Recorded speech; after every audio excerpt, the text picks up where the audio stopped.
You are listening to Sri Bhakta Pochana. Today we are talking about the post-World War II and the age of contextualization. In the post-World War II, people started thinking about contextualization because they are forced to think about the relevance of culture in the Christian presentation of the gospel. Due to decolonization and the building up of independent nations, there was increasing sensitivity to the value of other cultures. When the colonial government left, the nationals started taking the lead. As a result, the colonial expansion of Christianity started thinking about the relevance of gospel in the local cultural context. Never before they have given such great importance to the local cultural context. There was much talk of the need for missionaries to contextualize the gospel.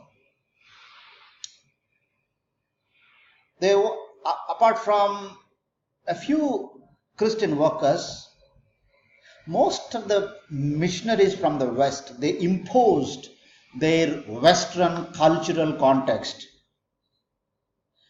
The imposition of Western customs on the part of missionaries was criticized as cultural imperialism. Whether we accept it or not, there was cultural imperial spirit in the missionaries. Yes, there were occasions, there were some significant people who tried to give importance to the local cultural context, people like the modern missionary, the father of modern missionary movement, William Carey has given some priority to understand the cultural context of India. Very few intentionally put their efforts to understand the local cultural context. But by and large, the Christianity in India was preached, practiced as a Western religion.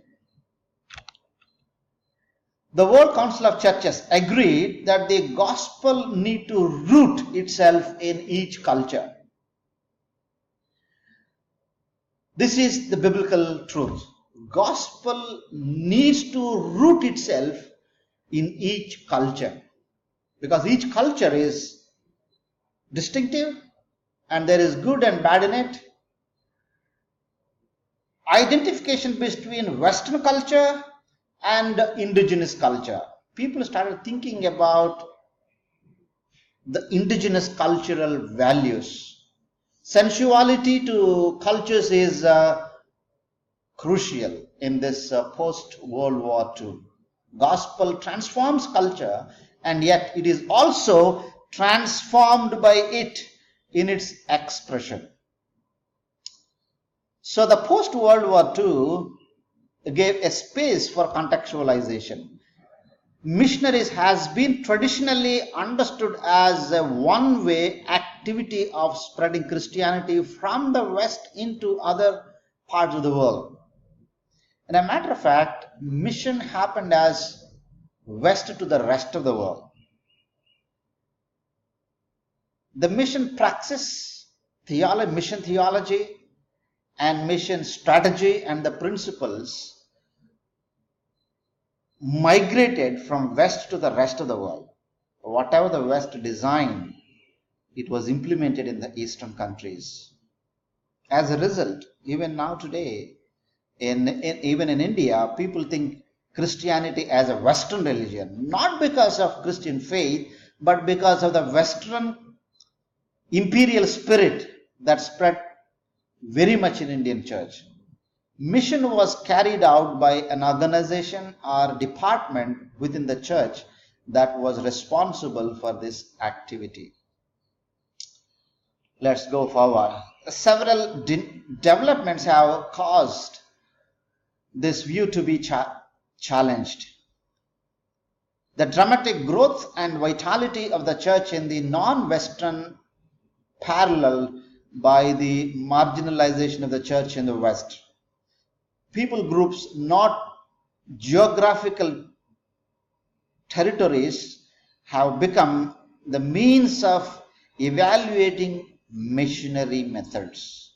Mission was defined as the nature and responsibility of the whole church.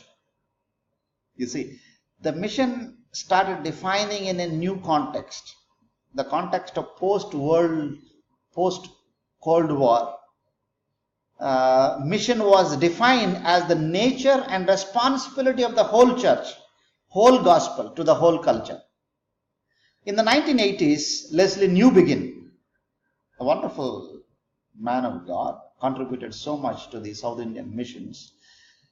A returned British missionary to India declared Western culture to be the most difficult missionary frontier in the contemporary world, and the one of the which the churches have been on the whole so little conscious. Newbigin's subsequent work brought serious attention to the missionary problem of the West and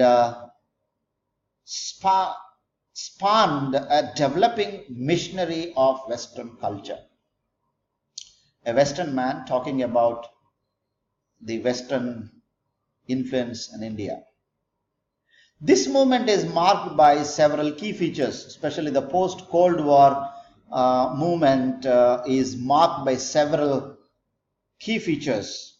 A thorough critique of Western culture, reflection on what is the gospel and how does it address us in this culture. People started thinking about the core essence of the gospel. People started thinking about the gospel in terms of the Eastern cultural context, and reflection on what is the gospel and how does this gospel address us in this culture. How the gospel can address the Eastern Indian and the Eastern cultural context. A renewal of the missionary calling of the Western church to its own culture. A reapplication at home of methods used to reach other churches. So, the 3 T's of the gospel. The 3 transformation of the gospel. Number 1, the gospel is transmitted through culture. Gospel is transmitted through the culture. Culture is a channel for transmitting the gospel. There is no such thing as a pre-cultural or decultured Christianity. There is no pure gospel apart from culture. Today, people talk about pure gospel. There is no pure gospel apart from culture. People think there is a pure gospel only when it is communicated in the Western form, in a Western way of preaching, in a Western way of understanding, which is very irrelevant in this pluralistic context of India. The gospel transcends the culture. Gospel transmits through the culture, and the gospel transcends the culture, because gospel is above the culture. The gospel is always greater than any one single expression of itself. The gospel is embodied by culture, but never limited by it. This calls for humility and openness, because gospel transcends the culture. It teaches us to be humble. This calls for humility and openness. We need to have such openness to have a dialogue with the other cultural contexts. Number 3, the gospel transforms the culture, which is very, very essential. The gospel transforms the culture. So here we need to understand what is transformation. People misunderstood transformation as behaving like the Western people. It's behavior. Transformation is not like that we transform from the Eastern context to the Western context. No, not at all. We transform to the cause of the good. The gospel judges both the distinctive and debased aspects of a culture, as well as drawing out the best, deepest and truest parts. The gospel challenges everything with which it comes in contact. Gospel comes in a context to contact. The gospel changes everything with which it comes in contact. Whoever contacts the gospel, there will be change in them. From bad to good, worst to best, there will be transformation. Especially gospel came to India more than 2000 years ago. But even to today, the church is not transformed. Culturally, it is not transformed. The culture perversion of dowry, casteism, corruption, everything we see here, because there is no transformation. We transformed into the Western way of doing things, but not really transformed in a way God expects us to behave. The gospel culture dialogue, gospel and the culture. What is the dialogue? Many Christians merely assume their views are aligned with the gospel, that the gospel's chief aim is to address the worldly culture out there. The worldly culture out there. But gospel, Hans Burks argues that the gospel culture dialogue is centered in the church. George argues that the gospel culture dialogue is centered in the church. Transformation in the church. The gospel culture dialogue. The gospel's first encounter is always to be with the church as it lives within its cultural situation. Inner dialogue. The dialogue is not something that out there, but the dialogue should happen within the church. Gospel and the church. The church transforms, and when the church is transformed by the power of the gospel, then it will transform the cultural evil out there. The church embodies the gospel. Gospel culture dialogue. The gospel's second encounter unfolds as the church, which embodies the gospel in a new way of life, encounters others who shares the gospel. The outer dialogue. When the inward change results in outward change. So what is the lesson today? The church need to have a transformation, to see the transformation out there. In other words, the gospel first meets culture in the church as we are confronted and shaped by its claims. Inner dialogue. Likewise, culture first meets the gospel in the church as we become its living exegesis. Outer dialogue.